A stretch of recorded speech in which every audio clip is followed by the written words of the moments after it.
Well, good morning, everybody. I'm recording this video on Wednesday night, but it's recorded to be played Thursday morning on October 29th for the daily devotion. And hopefully, Clint's got it linked up for you seamlessly, and you are enjoying this bright and early at 9 o'clock on Thursday morning. All right. Yesterday, we finished up with what we've gone through the last few days. Let's back up a little further than that. We went through Jesus foretelling for the first time in Luke's gospel about the coming suffering and the beating and all of that, and the crucifixion and the resurrection. And to drive home that point, though, then he told them that they too are going to have to pick up their cross. They too are going to have to suffer, and it was kind of a thing. Maybe they didn't want to hear it. It's like, gosh, if those things are going to happen to our master, what's going to happen to us?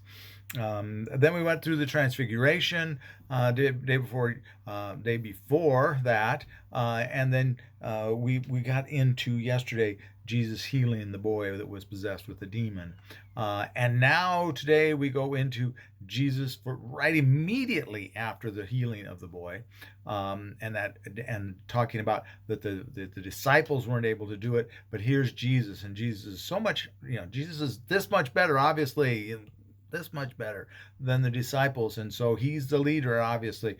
And so now he talks again, right immediately after that healing. He goes into again talking about what's coming. So we're going to look at verses, we're in chapter 9 of Luke's gospel. We're going to look at verses 43 to 45 right now. And all were astounded at the greatness of God.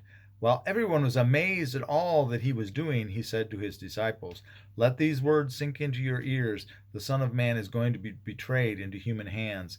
But they did not understand this saying. Its meaning was concealed from them so that they could not perceive it, and they were afraid to ask him about this saying.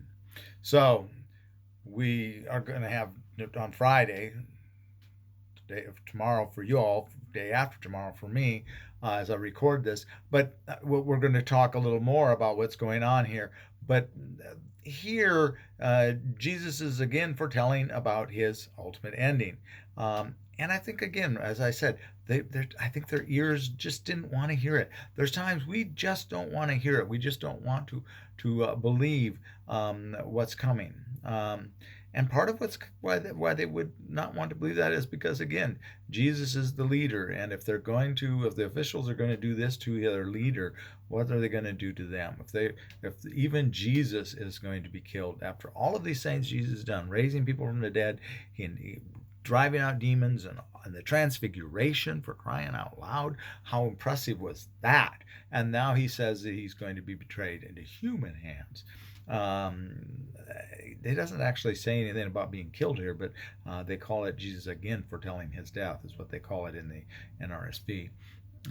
So I think that just, at times we don't want to hear the bad news. We don't want to hear that.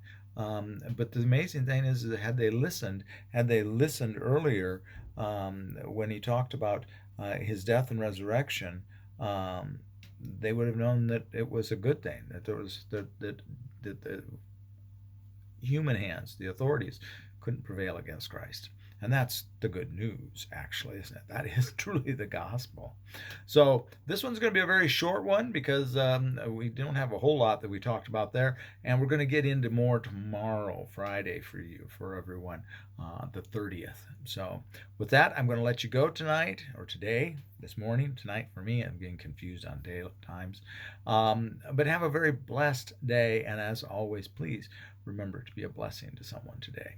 We'll see you later. Oh, don't forget, it's Thursday for you all. So that means there's drive-through communion. So if you're interested and you're in the Lake City area, please come on by at the 5 o'clock to 5:30 on the south side of the church. I'm out right by the street there, and you can come by and get communion. All right? Have a blessed night. We'll see you soon.